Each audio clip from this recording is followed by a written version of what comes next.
Beneath the black pines.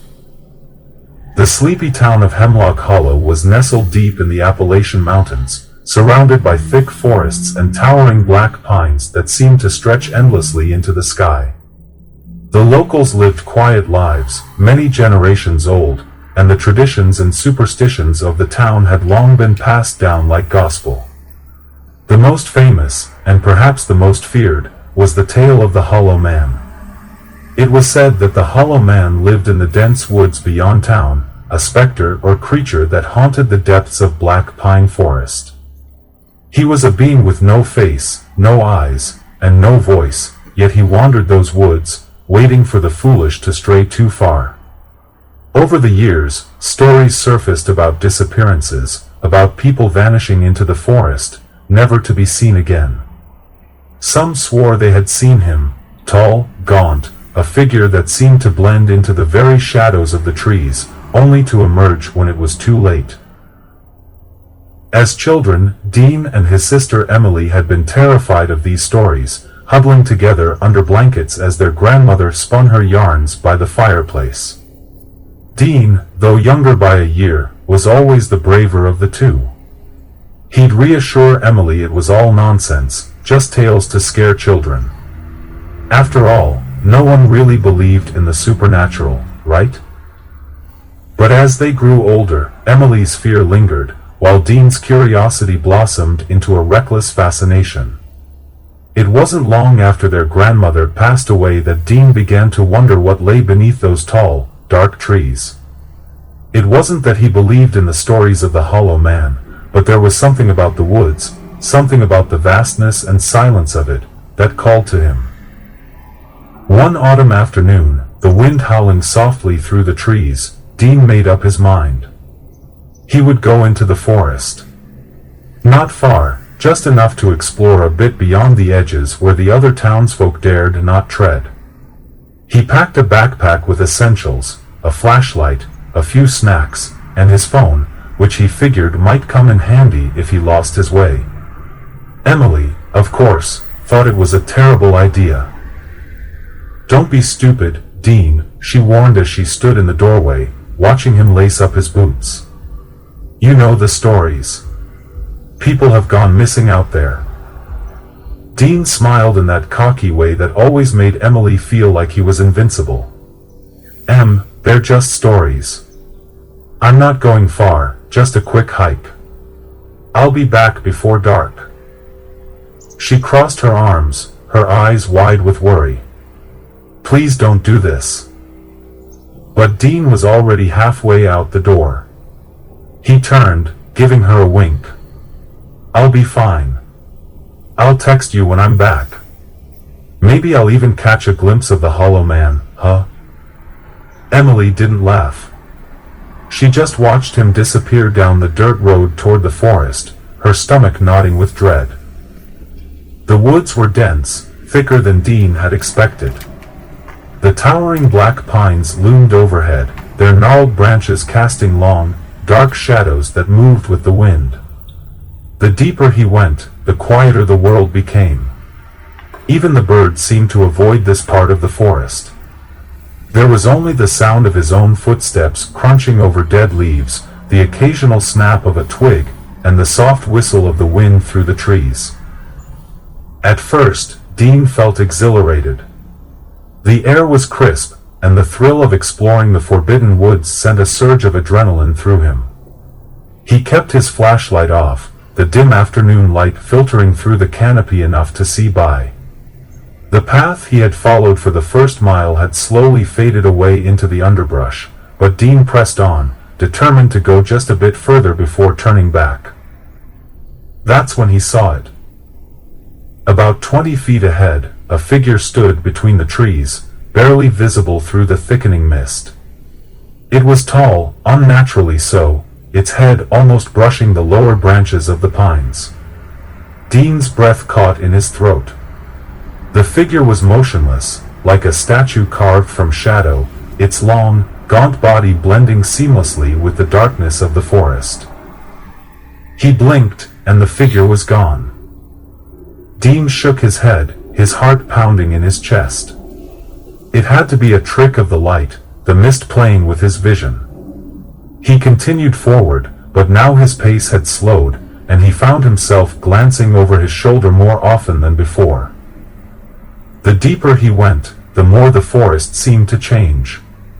The trees, once evenly spaced and upright, now grew twisted and close together, their bark blackened as if scorched by fire. The air grew colder, and the mist thickened into a dense fog that clung to the ground like a living thing. Dean could barely see more than a few feet in front of him now, and the sense of isolation weighed heavily on him. Then he heard it, a faint rustling, like footsteps on leaves, but not his own. Dean froze, his hand tightening around the flashlight in his pocket. He turned slowly, his breath shallow, scanning the fog for any sign of movement. Nothing. Just the trees, standing tall and silent, their branches swaying gently in the breeze. Dean exhaled, his shoulders relaxing slightly. He was just about to turn back when he saw it again, the figure, standing a little closer this time. It had no face. Where eyes and a mouth should have been, there was only a smooth, featureless void, as if someone had erased its features with a single stroke. Its body was impossibly thin, its limbs long and spindly, hanging limply at its sides. Dean's blood turned to ice. His heart pounded in his chest as the figure took a step forward, its movements slow and deliberate. Without thinking, he turned and ran. He didn't know where he was going, only that he needed to get away. The trees seemed to close in around him, the mist thickening into a suffocating blanket that made it hard to see, hard to breathe. His lungs burned as he sprinted through the underbrush, branches tearing at his clothes and skin. He could hear it behind him now, the rustling of leaves, the snapping of twigs, the sound of something moving swiftly through the fog, following him. Dean's foot caught on a root, and he stumbled, crashing to the ground. Pain shot through his ankle, but he didn't have time to dwell on it. He scrambled to his feet, glancing behind him, expecting to see the faceless figure closing in. But it wasn't there. The forest was still, silent, as if nothing had ever been chasing him at all. Dean's breath came in ragged gasps as he limped forward, desperate to find his way back to the edge of the forest. His ankle throbbed with every step, but the fear pushing him forward was stronger than the pain. As the minutes dragged on, the trees around him began to blur together, and Dean realized, with a sickening sense of dread, that he was lost. He had no idea where he was or how far he had come. The fog made it impossible to see more than a few feet ahead, and the fading daylight only made things worse. He pulled out his phone, hoping to use the GPS to find his way back, but there was no signal. The screen flickered, then went dark, the battery dead. Panic set in. He was alone, lost in a cursed forest, with no way to call for help. And something not human, was out there, watching him, waiting for him to make a mistake. The wind picked up, a low, mournful howl that echoed through the trees. Dean shivered, his breath visible in the cold air. He had to keep moving, had to find a way out. But no matter which direction he turned, the forest seemed to stretch on forever, an endless maze of black pines and fog. Hours passed, though it felt like days. Dean's legs were heavy, his ankle swollen and painful, and exhaustion weighed on him like a lead blanket. He hadn't seen the faceless figure again, but the feeling of being watched never left him. It was always there, just out of sight, lurking in the shadows, waiting for him to falter. Just when he thought he couldn't go any further, Dean stumbled into a small clearing. In the center stood a dilapidated cabin, its roof caved in and its windows broken. It looked like it had been abandoned for decades, maybe even longer, but it was shelter. And right now, that was all that mattered. Dean limped toward the cabin, his heart pounding with a mixture of relief and fear. The door was hanging off its hinges, creaking as he pushed it open. Inside, the air was thick with dust, and the floor was littered with debris, broken furniture, shattered glass, old newspapers that crumbled at the touch. He collapsed onto the floor, leaning against the wall as he tried to catch his breath. His body ached, and the pain in his ankle was nearly unbearable. But for the moment, he was safe. At least, that's what he told himself. The wind outside had picked up, howling through the trees like a living thing. The walls of the cabin creaked and groaned, but they held firm. Dean pulled his jacket tighter around him, trying to stay warm as the temperature continued to drop. As he sat there, his back against the wall, Dean's mind began to wander. He thought about Emily, about how worried she must be. He thought about his grandmother's stories, about the legend of the Hollow Man. He had never believed in it, not really. But now, a sound interrupted his thoughts, a soft, almost imperceptible scratching, coming from somewhere inside the cabin. Dean froze, his blood running cold.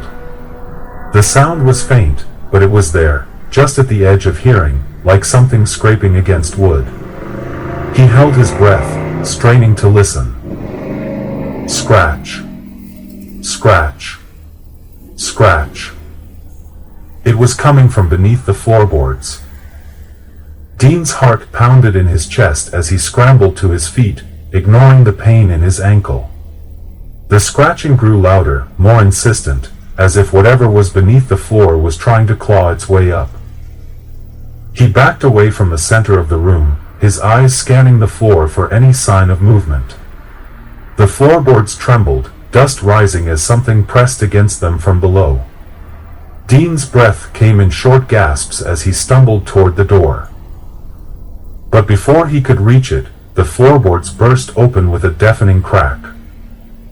A hand, pale, skeletal, emerged from the darkness beneath the cabin, grasping at the air.